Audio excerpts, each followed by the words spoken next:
This is a great honor for every fan of the Dallas Cowboys.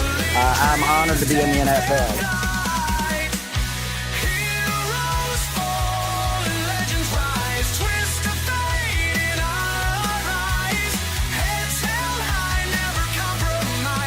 What can I say? Mamba out.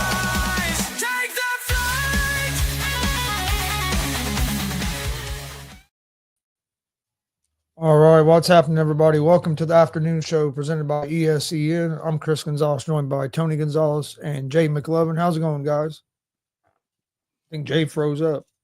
Oh, no, I'm here. Can you see me? Yep. Going pretty good. Yeah. No, I'm doing well, man. It's been a pretty nice day so far. We're in the mid-70s. Loving it. That'd be nice. Yeah, we was 63 the other day. It was 63 on Tuesday, and then last night it was fucking snowing. Yeah, I was watching a little bit of the weather, and you guys are going to be getting that cold front that's getting ready to really come. I think we got one more cold front. I think it's going to be closer to the end of March. One more time, I think you guys got one more good round of snow. It was like at 6:30. Yeah, around 6:30 last night. The rain all of a sudden turned to snow. Yep. Well, I think Tuesday of next week is supposed to be like 70. Yeah, and today's not real bad, but the wind's blowing pretty good. But I think it's it's in the 30s. Yeah, 30, 33, I think, 34. But yeah, I just don't like this up and down weather, man. This is stuff that gets you sick, man. Like right now, I think, correct me if I'm wrong, but I think spring actually starts officially on March 20th. So I guess we're at the tail end of winter. But man, we've been getting crazy temps up and down. I think we changed time this weekend, don't we? Yep. Yes, we do. Poor Melanie, she's gonna lose an hour. Spring forward.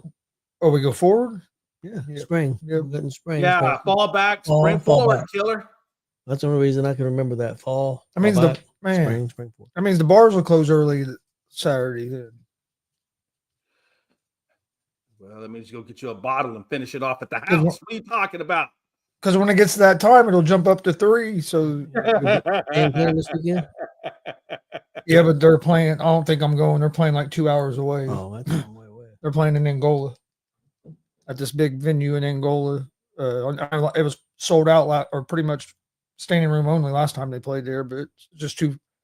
That's a good drive. I don't want to drive there and back, and I'd have to drive back because we have a wrestling show on Sunday. But Jay, a lot going on in NFL with free agency, which is crazy because free agency actually don't start till I think Tuesday of next week, something like that. I think the 12th.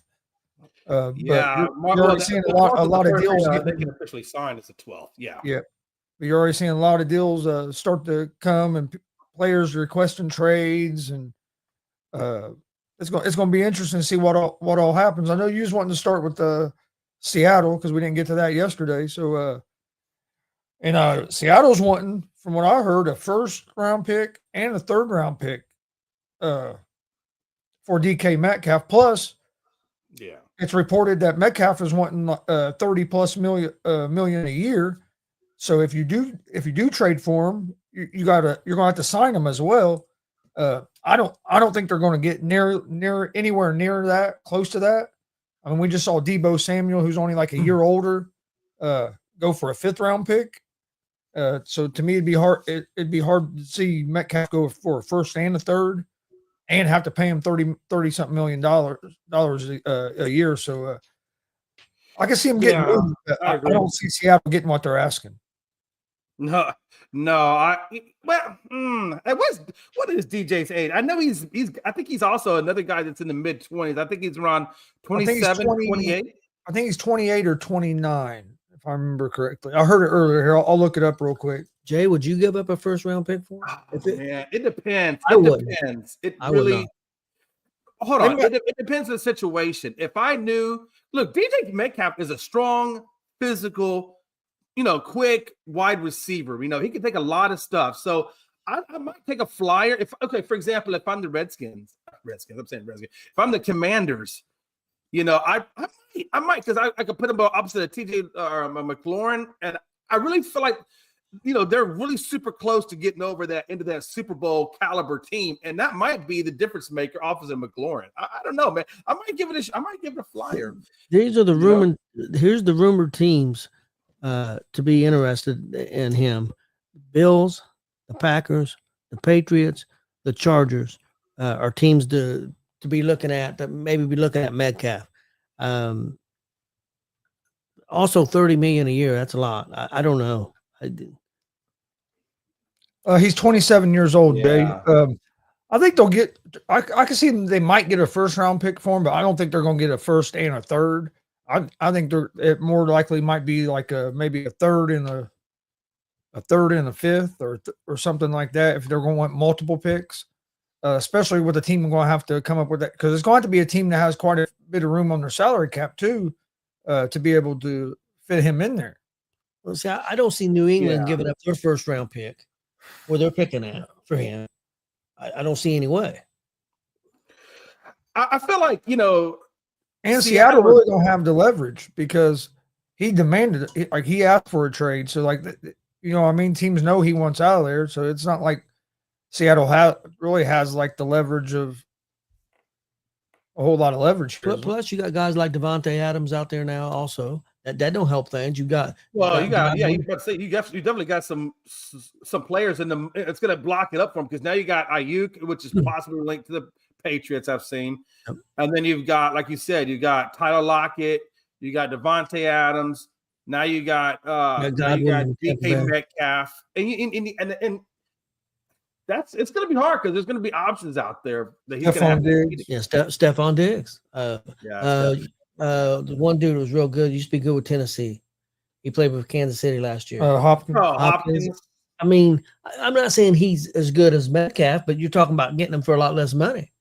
I think the one thing that kills it's not going to be so much the picks that kills it for DK. I think it's that asking price. I think that $30 million asking price is going to kill it for him. I think that's going to be what does it. He's going to have to negotiate off of that $30 million if he wants to move somewhere, because there's no way people are paying that. The $30 million is a part that's hard to swallow. It's not the pick.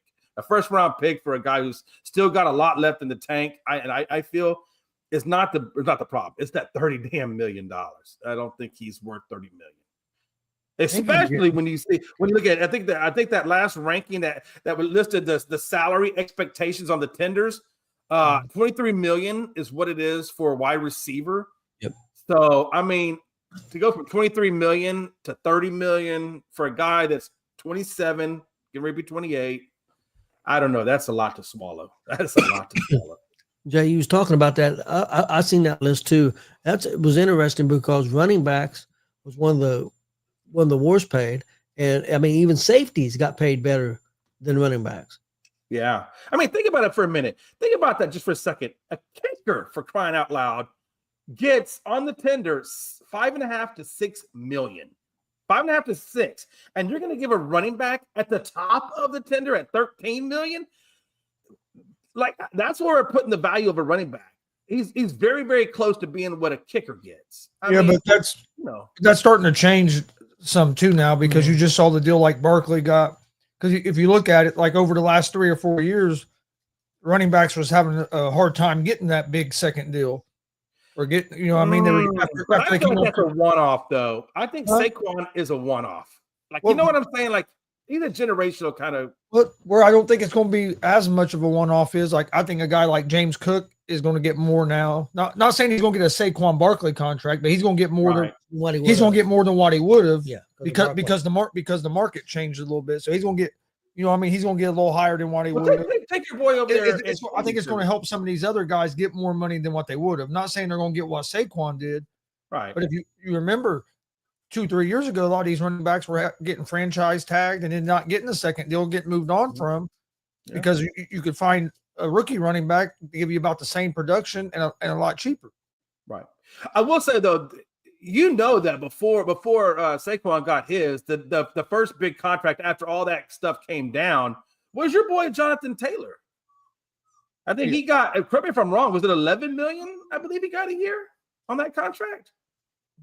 Something like that. Yeah, sounds right. I think, but that's Jonathan Taylor. I mean, Jonathan Taylor's a good running back. I think Jonathan Taylor, quite honestly, is a better running back than James Cook. I don't know. I just feel like Saquon is a one-off. I don't think that's going to be the normal situation for a running back. I think. No, I don't either. I'm just saying, but him getting that will help other running backs get a little bit more than what they were getting. Yeah, it might help Cook get a couple million more than what he would have got. Could help it a little bit. But yeah, God, I'm not trying to be argumentative. I'm not, man. I just find that hard to believe because they're going to be like, the market for Saquon is tier level 1.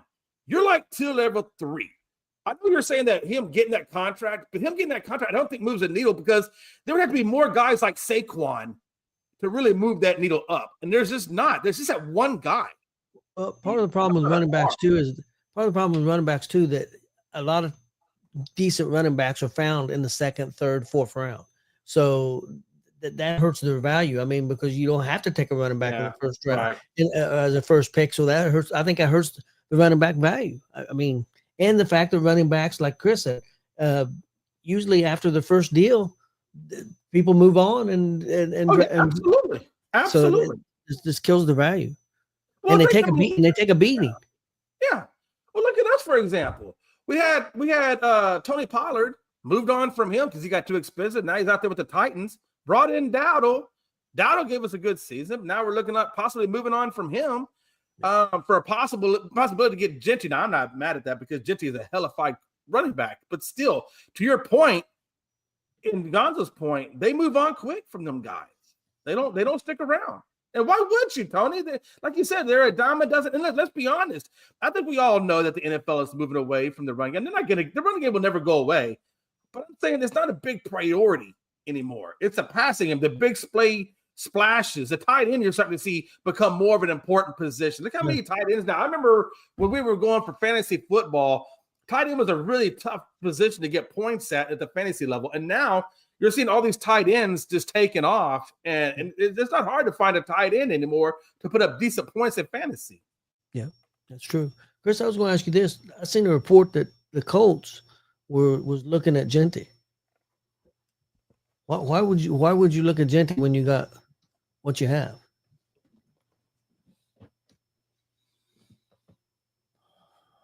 Because you could, running back, you use the depth, and if maybe they're probably going to move on. Maybe if they do that, they're going to move on from Taylor. They're not going to sign him to another deal. Third deal.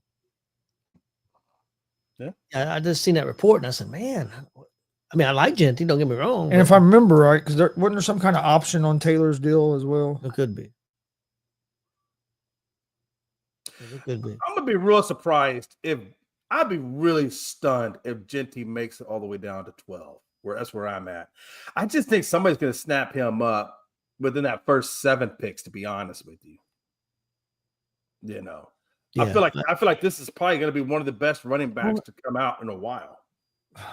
They might, but look at all the flack that everybody gave Detroit unrightfully for taking Gibbs with a top 10 pick a couple years ago. And but I said unrightfully because look how good Gibbs is. Yeah. Gibbs has been a great player for them, but everybody was giving him hell about you overdrafted him, taking a running back.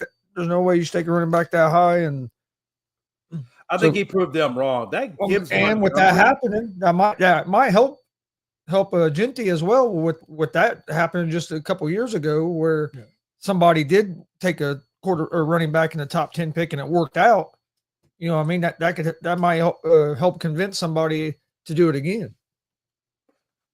Yeah, there's always possibilities. I just don't know. I always look at best player available. If you got a guy like Gentry, and a lot of people have come out and praised this guy. I've heard a couple of times, like I said, where he has been compared to the Barry Sanders type of running back. And if he even gets a fraction of what Barry put out on the field, I would be ecstatic to have a running back like that. And that's a rare find. You don't find those very often. So I think you do got to, even if that's not a need, I think you take them, and I think you get rid of what you do got, because unless what you got is somebody like Saquon. There's realistic things there, but I don't know, man. This guy's a generational talent. It looks like, from everything that he's put out on Boise State. Now, I gotta tell you, guys. It's also Boise State. They're the hardest, of schedules, but still, I don't know. We'll see. I mean, I'd be surprised. And I hope him does make it to the Cowboys. I really do,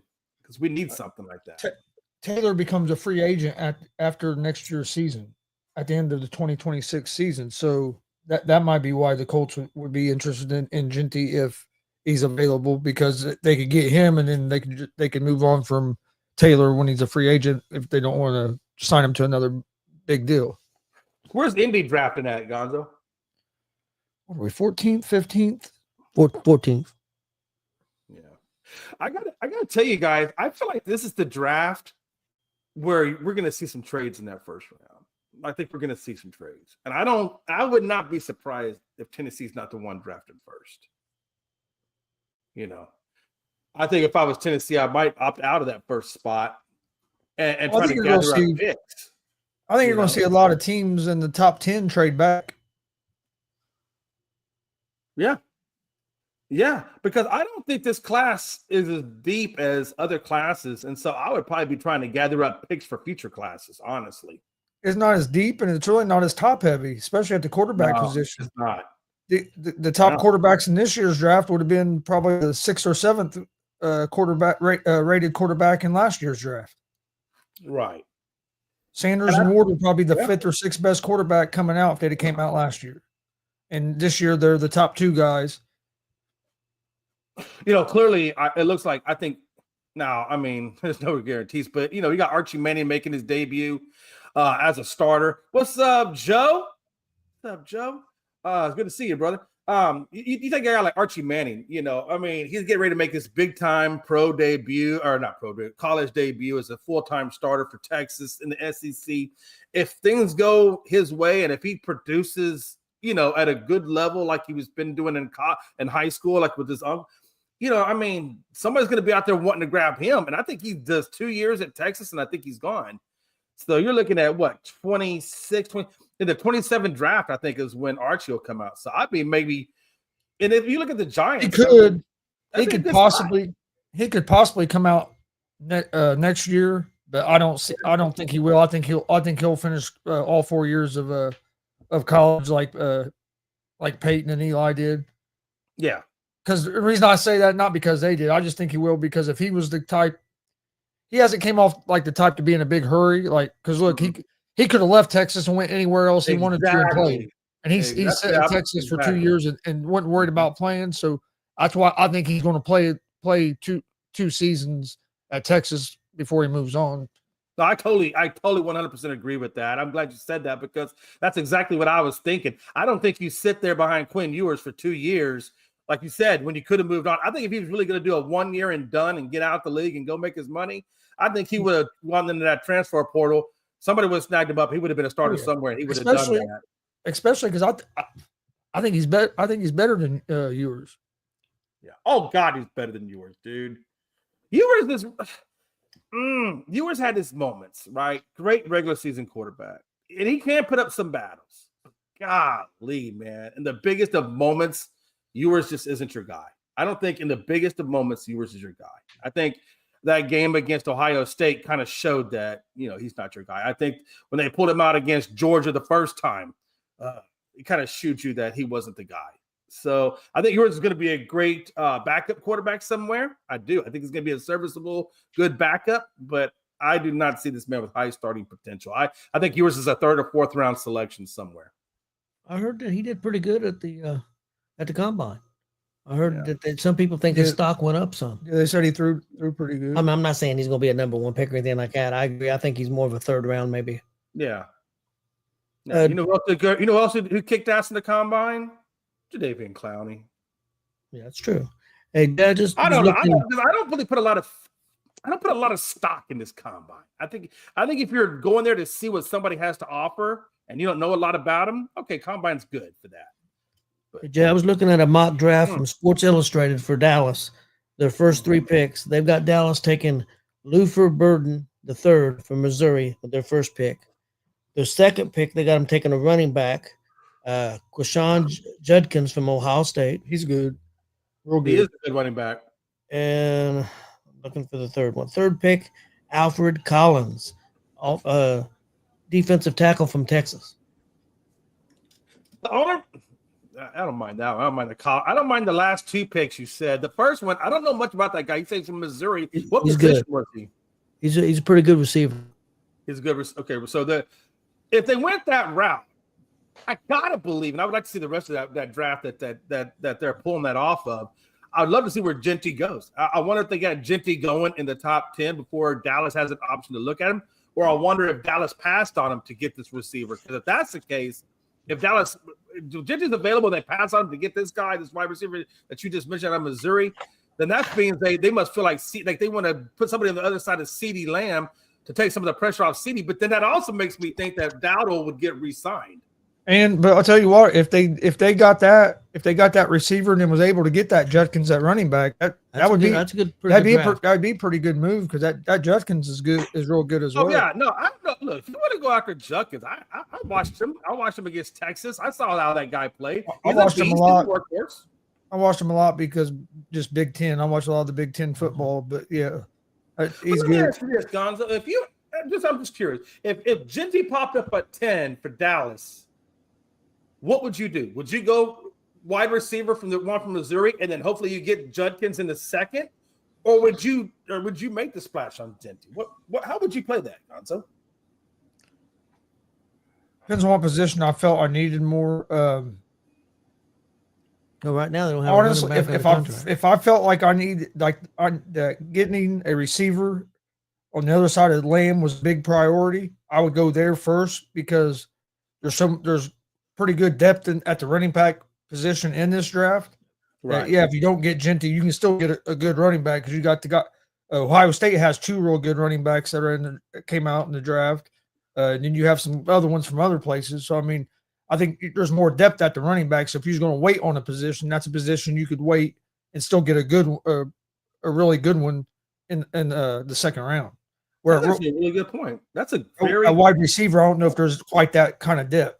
Right. And let's be honest, that's the one thing that the Cowboys haven't had in a while, is a 1-2 punch at wide receiver, right? We've had a 1-2 punch before recently, but they got rid of Cooper and such. But I agree with you. And I do think that there's a lot of options out there at running back that even if you didn't get Genty, let's say you went the wide receiver route like you're talking about, pair him opposite of CeeDee, that could be a huge benefit, because then you got Ferguson at tight end. That gives you really 3 good wide receivers. And you got a couple of Tolberts and other guys that are thrown in there for your slots and things like that, 3rd or 4th options. So then that makes me think, should the Cowboys think about moving back? Let's say if that wide receiver is still on the board, should the Cowboys then take a step back, get another couple of picks out of it, take the wide receiver, and also use that extra pick on an offensive lineman, which we know the Cowboys desperately need offensive line help. Yep. You could see them maybe move back, especially if they think that, say they want that receiver, and if they don't think like the teams right behind them are going to take a receiver, they might try to move back if they think that whoever they want is still be there. It's going to be interesting, man. I know April's not too far away, and I'm sure as we get closer to draft time, we'll start looking at a lot more of these. I figure, I'm sure we're going to do at least our mock draft ESPN style, afternoon show style. We'll do the first 10 picks of what we think is going to happen. I'm sure we'll do something like that as we get closer. So we'll save some suspense for that. But definitely, I am looking forward to this draft. I'm looking forward to see how things shake out. There's a lot of good stuff out there. Quick question. We started off with Seattle. Yeah, do you guys think that Seattle's in rebuild? Because I feel like the way they're trending right now, they're going towards rebuild. What do you guys think about that? Fuck Seattle. No, it's fine. Oh man, my bad, Glenn. Man, I've been so out of Glenn. You probably weren't in the pre-show yesterday, and I love you, Glenn. I think you do amazing work out there. But we don't drop F-bombs anymore. Oh yeah, okay. If you haven't paid attention to the last 2 shows, especially with the debacle that I went through with Frankie, and I didn't drop an F-bomb, that should have been your first problem. It's amazing how we but I completely understand. Sorry. Already dropped the F-bomb earlier, so it'll be all right. Yeah, I know, but I was making reference to the other day, and he's short, and so I give Gonzo a little bit of latitude. Yes, I discriminate against tall people. I like short people, so I give Gonzo a little bit of latitude.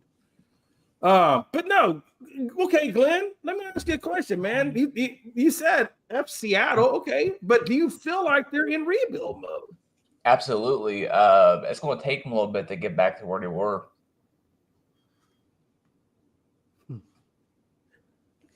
I don't think full rebuild. I think Yeah. I don't think full. I think they're trying to reload with not maybe they know they're not going to be a playoff team next year, but maybe the year after. I don't think they're thinking, hey man, we just got to completely blow it up or anything like that. But we'll. I think they're trying. I don't think it's a complete rebuild. I think it's more maybe a little bit of a retooling. I think they're trying to get a little bit younger.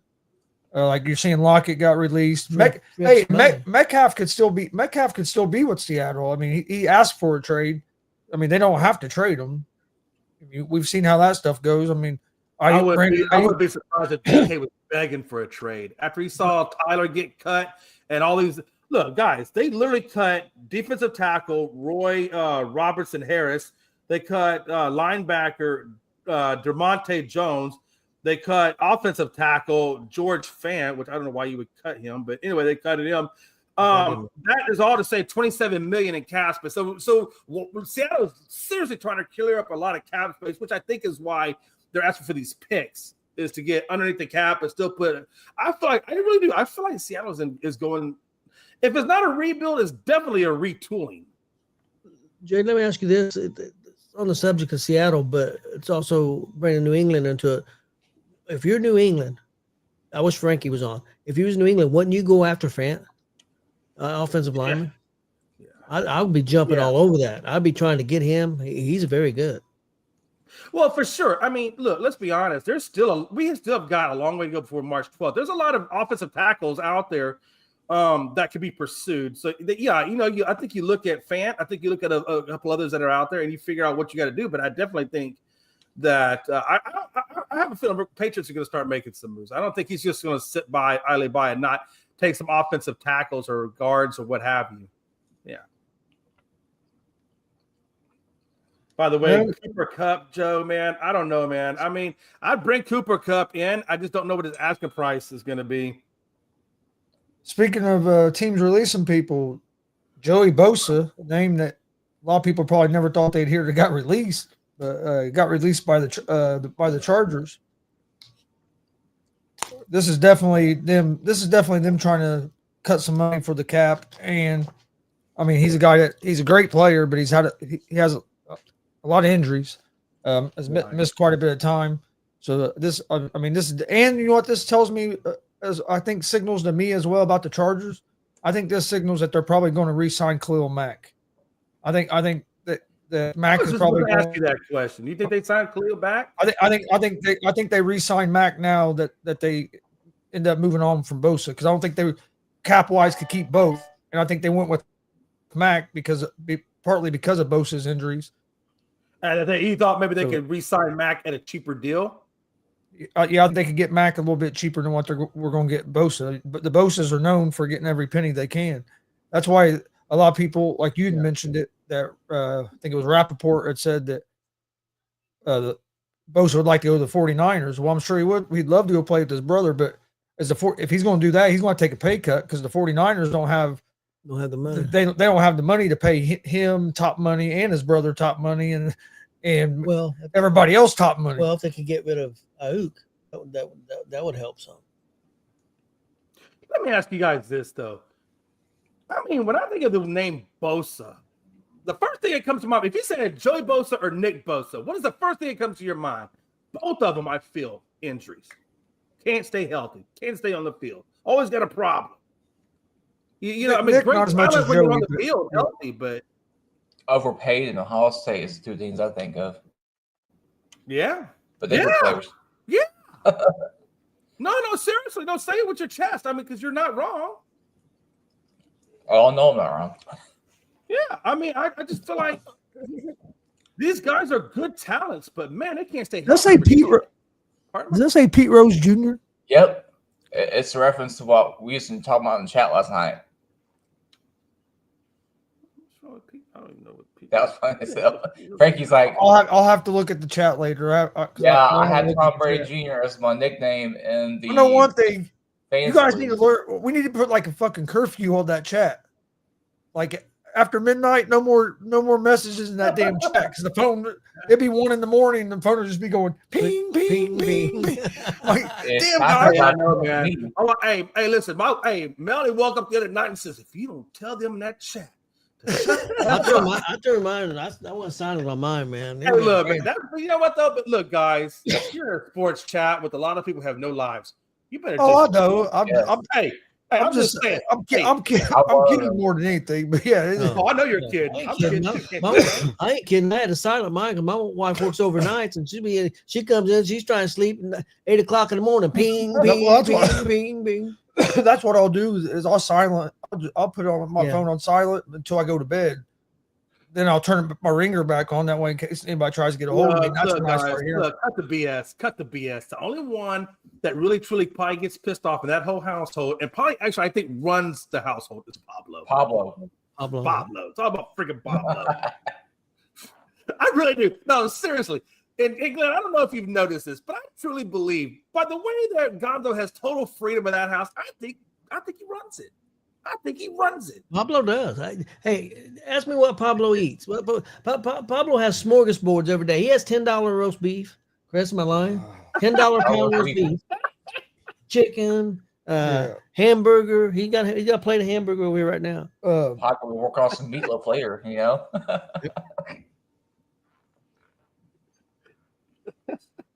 Chicken breast. But there'll be teams. Hey, seriously though, I mean, you know, if you're Geno Smith and you finally started to make your comeback, like you're doing good, like, you know, people are actually putting respect on your name.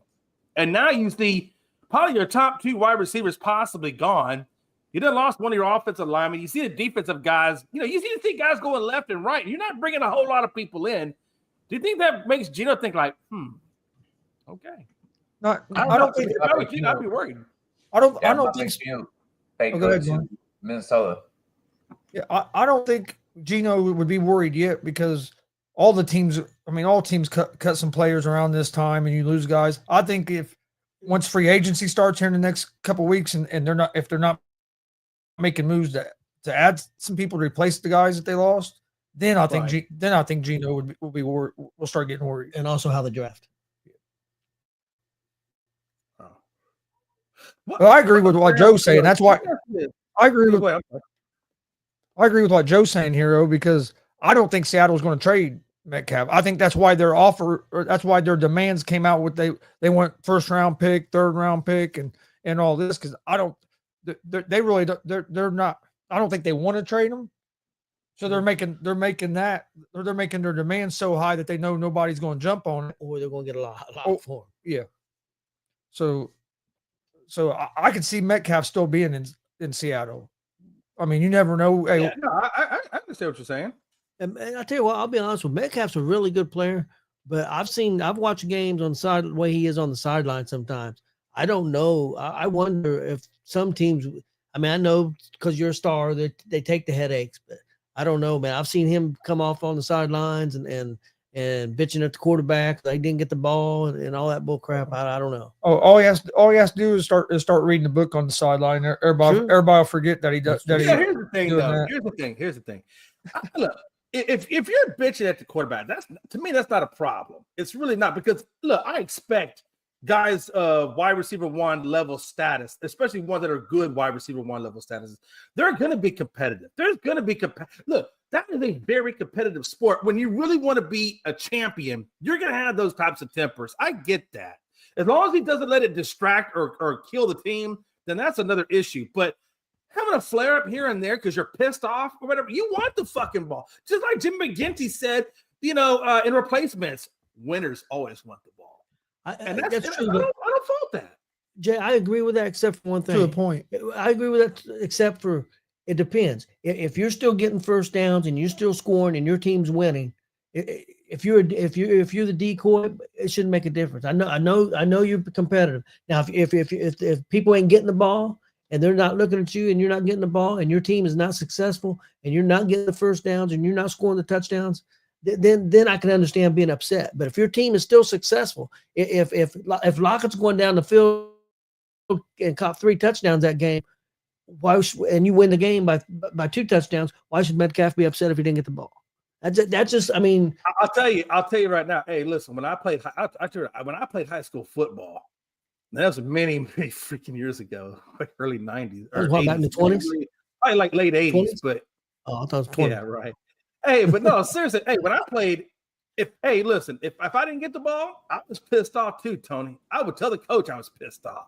I'd pull him in his office and talk to him about it. I just feel like you want the ball. Yeah. If right there was the key word. Right there was the key word. What did you do? You pulled him in his office and talked about it. You wasn't yelling and throwing a fit and on the sidelines during the game where you could be a distraction to the rest of the team. I get it. I mean, I don't have a problem with them complaining, but like what you just said, it should be done at practice or in an office. On the sidelines of the field, it can cause distractions and cause division between your team. Where if you do it more, for sure, it's not in the public eye, then you don't have to deal with all the questions and all that stuff. Yeah, I mean, I can't argue with what you're saying. What you're saying is true. It's all true. You know, I just know that sometimes we are still human beings in nature, man. And I just know that sometimes now. But I do see what you're saying because it looks like, and I think that the point that Tony was making, and if I understand his point correctly, was it's not like this is just a one-off here or there. You're saying it's more like a routine type of thing where you've seen him do this almost on a routine basis. Several times. And it comes off as when you act like that as a player, it can come off to the fans as you care more about yourself than the team. I think T.O. In Philadelphia was a classic example of that. Yeah, and Metcalf kind of reminds me, and the thing of it is, Metcalf, he's kind of built like T.O. Now that I think about it, he's kind of built like T.O. Hey, I'll be honest with you, Metcalf with his build and with his talent, I think he should be having bigger years than what he has. I mean, so I understand. I totally agree. I think he should be a top 3 receiver, and he's not. Oh yeah, I pick him up, and I used to pick him up in fantasy all the time because to me he was one of the top 3 receivers in the NFL. But he don't get the ball, or he ain't putting them kind of numbers up. Whether it's all on him, whether some of it could be not getting the ball from the quarterback, some of it's probably on him too. But it just hasn't got to the level I thought it would. Could get double teamed. And I ain't gonna lie, damn, it's WWE music, wasn't it? Yeah. I'm not gonna lie. I'd like to see Metcalf get traded and be with one of these like top quarterbacks and see what he does if he has like a top quarterback throwing him the ball. How would he do with the Chargers? Somebody like that. I mean, that'd be a good fit. Now, I don't think Chargers going to pay that kind of money or give up that draft capital. Let me ask you this: J.K. Dobbins, since we're talking the Chargers, J.K. Dobbins, Tony was on your free agent list. You know, I think J.K. has had some good seasons. I think he's very underrated in terms of getting credit. But when he's on the field, he's very good. That's why he's underrated. That's why he's underrated is because of his injuries. Exactly. I think last year was one of the first years he's made it through a whole season. Yeah, but when he was in Baltimore, he could never make it through a whole season. When he was healthy, he was tough. Ravens loved him, but he couldn't stay healthy. Yeah, if he's healthy. Let me ask you a question. So do you think J.K. will re-sign with Chargers, or do you see him parting ways?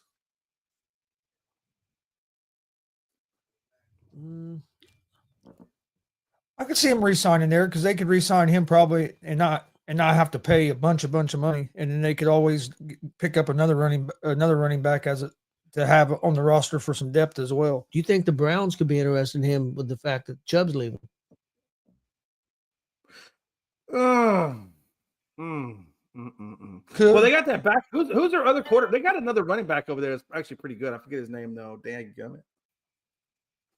They got the guy from isn't it the guy from Michigan? Hart? No, it's not Corum. You're thinking of Blake Corum. Is that who you were thinking of? Corum's with the Rams. Yeah, he's with the Rams. No, didn't they have a running back like the year before, last name of Hart? I don't know. Well, Hunt was with them for a little while, and then Hunt went over to Kansas City from Cleveland.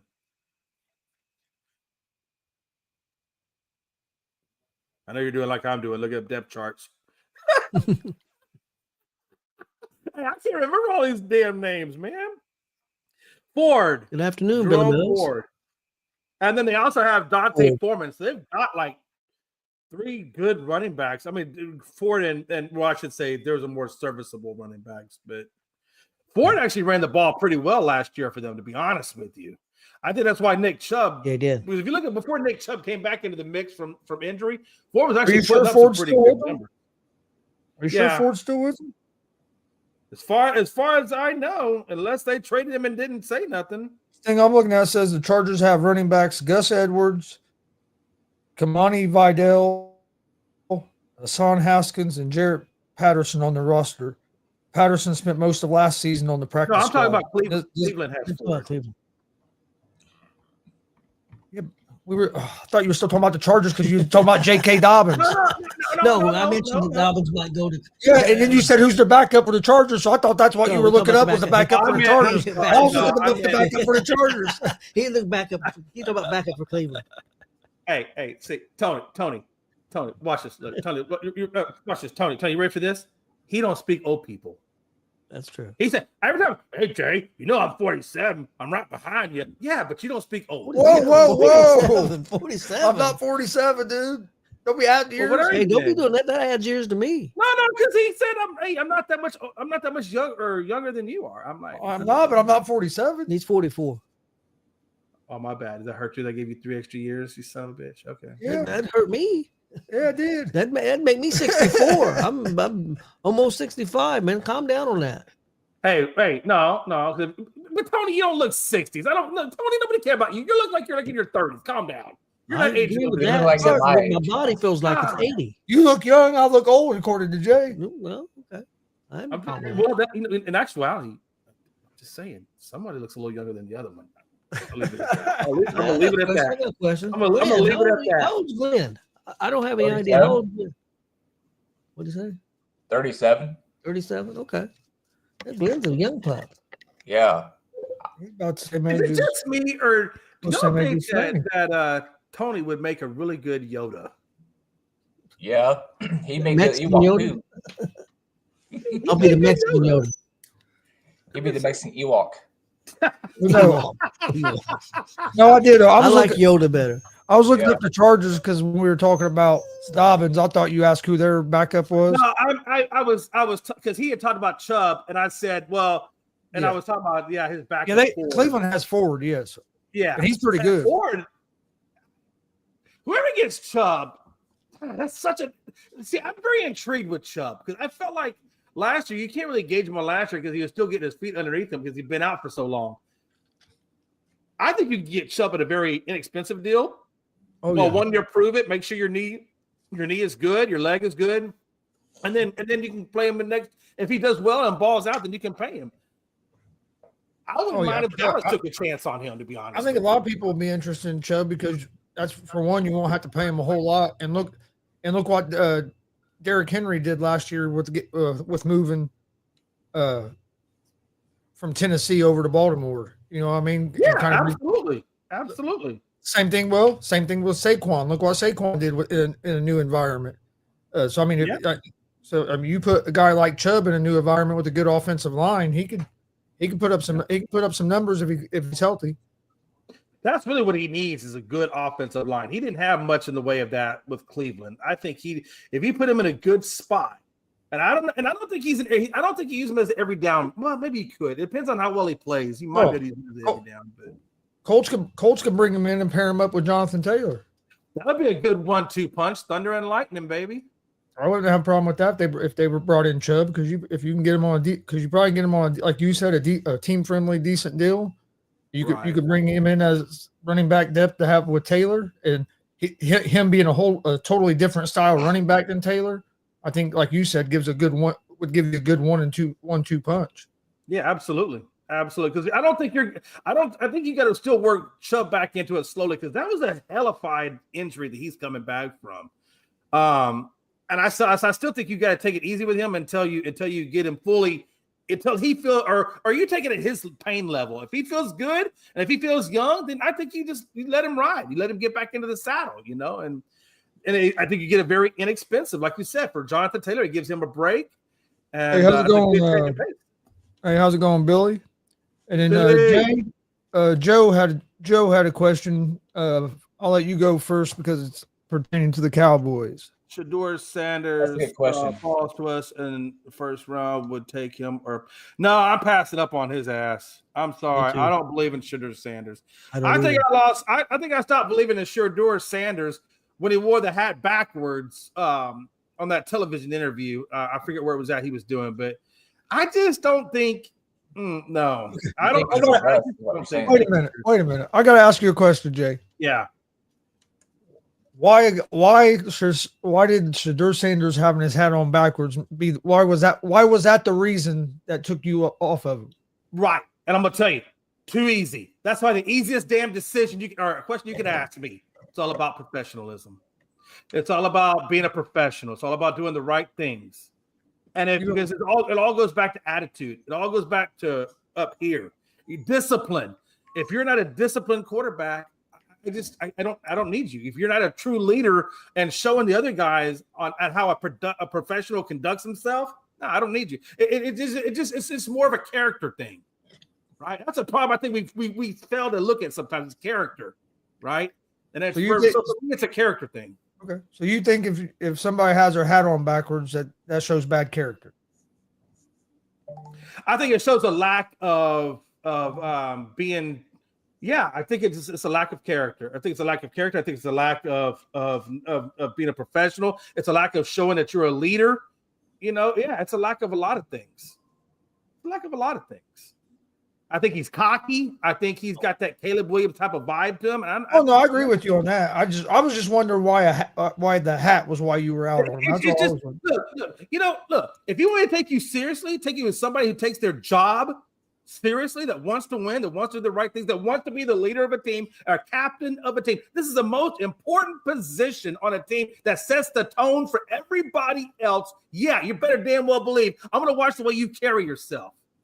If you carry yourself in a certain way, that means you mean business. Okay, I'm going to take you seriously.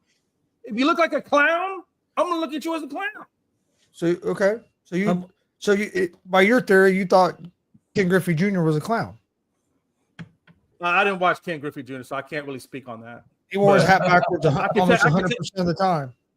He's the guy that made wearing your hat backwards. I can tell you, watch this. I can tell you, I never saw Tom Brady look like that. I never saw Patrick Mahomes. I'm just asking a question. I'm just trying to tell you.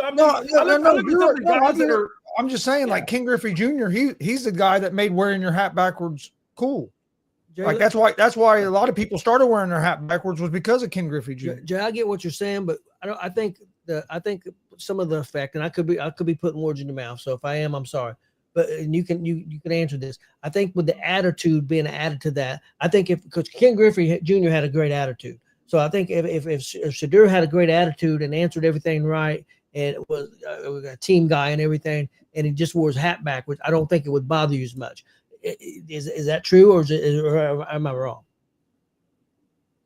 He probably had questions. I think if you're a team that lacks discipline, and lacking of discipline can cause penalties. Cowboys are a very big example of that. It just shows your ability that you don't have discipline. I think discipline wins championships. I think defense wins championships. And like I said, all the great ones, you don't see them doing that, Tony. You don't see them doing that. I mean, if you want to be taken seriously, it's not like you're an established quarterback that you got all these great accolades, like you've won championships, you've done all this, that maybe you can carry a little bit of that. Okay, whatever. It is what it is. But when you're a guy who hasn't even seen day one in NFL, really? Okay. Well, let's be honest. I mean, 'cause I'm not a huge Sanders fan. I know he's got talent. I'm not saying he don't. But I just seen an interview with him where he's mouthing off. He said, yeah, everybody's doubting me. I'm gonna prove everybody wrong in the NFL, just like I did in college, like we did in college, like Colorado. What are you doing in Colorado State? He's at Colorado. They got beat by 40 points by Nebraska, who was a mid-level team at best in the Big Ten. Shut the hell up. I mean, you had an easy schedule, and you still only won like 7 games. I mean, was it a lot better before? Yeah, the team got a lot better Colorado was terrible, and Sanders did a good job, but not as great as people want to give them. Yeah, I don't think he's a first round pick. I don't think he's a first round pick, but my reasons isn't because of the hat. It's a lot of what he said and stuff. But Jay, you're not the only person I've heard have that take. That's why I asked you about it. Because no, it's okay. No, it's okay. You know what? Here's the thing. Like Colin Cowherd is the same way you are about a backwards hat. So that was one of the reasons I asked about it. I don't think a backwards hat is a real big deal, but that's just me. But like everybody has their own opinion. I've seen Josh Allen. There's a lot of guys that wear their hat backwards. So to me, that because I could go back. I mean, you could go because there's people that think me and you are unprofessional just because we have beards. So I mean, everybody has their own preference, you know. I'm pretty sure my beard has nothing to do with people taking me unprofessional. No, but there's people. But there's people like that. I know a guy. By the way, that was me joking, Gonzo. I know a guy. I'm not going to say his name, but when we first started doing the podcast stuff and doing wrestling, he goes, "Man, you need to shave your beard. You look unprofessional." He was on me all the time about it. Now the same dude has a beard longer than I ever had, but he was totally against a beard because it made me look unprofessional. But there are people in broadcasting that have beards. Yeah. And there's if you think about it, hey, the vice president of the United States has a beard. Does it change now? But if you think about it, a few years ago, beards wasn't like that. Hey, a few years ago, we never thought Pat McAfee would be allowed at ESPN with the way he talks, but he is. I'm just saying. He's still making his he's not allowed at ESPN. He owns ESPN. Well, that's true. But here's the thing. Here's the thing, Gonzo. I really 100% believe the way you carry yourself speaks volumes. Well, I really believe. Look, you want to be the leader of a team. Well, the leader of a team has certain responsibilities that not every other athlete has. Right? Because you're the one that sets the tone for your team. You're the one that takes the blame or the criticism or whatever for your team. If you want your team to act a certain way, well, you got to display a certain way. No, I get that.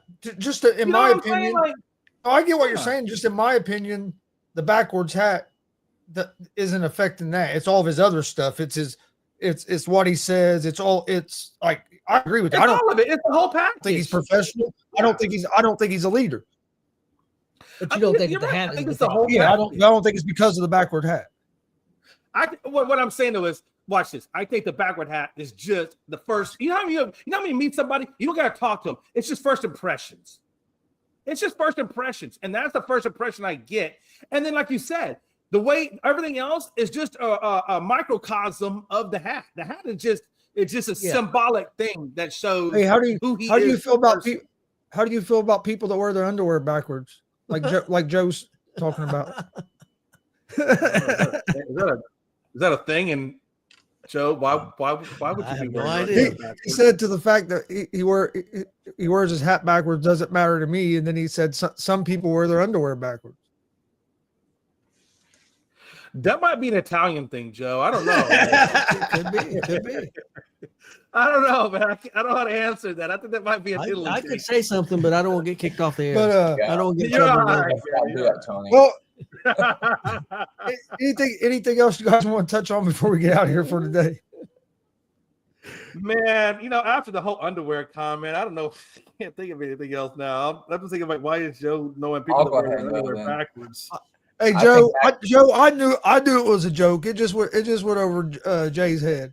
Yeah, I'll go ahead and drop something before we go. I think the thing going on with McAfee not wanting to go to the NFL draft is a good call by him because especially the way the NFL mid-level executives were acting towards him here in Indy and stuff. So that does not surprise me that he chose not to go.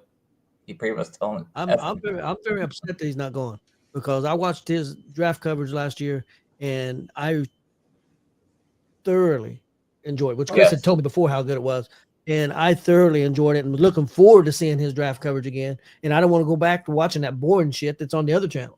Yeah. Well, I think he'll still do draft. He's still going. I think he'll still do a draft show, but he's just going to do it from Indianapolis instead of being. It's all jealousy. He can get guests that these other networks can't get. He gets people on the show that they can't get, and they're jealous about it. Even at ESPN, there's people at ESPN that are upset with him because he can get people on his show that they can't get. And technically he's not an ESPN employee. Nope. That's why when like on his show he says what he wants, cusses, does what he wants because he got that wrote into his contract, into that licensing deal that he wasn't going to change his show. It was going to be his show, like because he still owns all of his show. He just licensed it to ESPN. Yeah, he's just a licensing guy. ESPN is basically he's a subcontractor of ESPN. That's basically what he is. It's good. And I agree with you 100%, Chris. He's not going to be with ESPN much longer. He's going to be at Netflix. Yep. Watch. Once I have deal, no idea. Pat McAfee's road to stardom is just the beginning of it. I mean, he's going to go on and do bigger things. Once this ESPN deal ends, I look for him to take his show. It's going to be on Netflix live every day. It'll still be on YouTube. But for sure. Because he got that connection. I'm really surprised it hasn't already, that those things right there haven't already come out. Because I kind of figured that was ESPN was just a stepping stone to other things. Oh, it is. He was talking about how much he's learned from Nick Khan and all them other guys there at Netflix, man. He said he's learned so much. I'm going to tell you right now, I think Netflix is going to take over all of it. I think Peacock and them are going to go by the wayside. I think Netflix is going to get it all. I really do. I see them rising up big time. I did see something surprising with Peacock. It looks like Peacock is going to get keep the WWE network and the pay-per-view. Oh, wow. They just need to move to Netflix, save $8. I don't think they're going to. It looks like they're going to sign a new deal. A smart business for WWE. More money. I'm going to tell you right now, the way Glenn sells and buys tickets, I'm going to vote him for that shit. Yeah. Yeah, I never seen a man that can make so much money on tickets. Jeez. And it's WNBA Fever tickets too. So yeah. Real quick. Tomorrow, this is not a topic for today, but tomorrow, let's talk about Tony Khan. And is he really seriously invested in the Jaguars, or is he more focused on wrestling? Don't answer it now. Just something we'll talk about tomorrow. Because I think that's a good topic to talk about tomorrow. We're going to talk about the chief football strategist. Yeah, he's a moron when he is. Yeah. That's his title with the Jacksonville Jaguars. The chief football strategist. He's a cokehead, I think. Allegedly. I didn't say it. Don't be nervous now. I was like, all right. What a time to be alive. Oh, go ahead, Jay. No, I was just saying, what a time to be alive. Hey, I do have one last thing to say, and I'm going to end it in Gonzo. You got it, man. Hey, if you guys like today's show, we really appreciate you guys hanging out. Joe and company, Billy, Buzz, and everybody else, man. Thank you guys for commenting. Thank you guys for watching. We really do appreciate you guys. And if you like our content, make sure you go to Gonzo's Sports Room and give him a like and share and subscribe on his YouTube stuff. And also make sure you give ESEN on YouTube a like, share, and subscribe. We totally appreciate you guys. Done.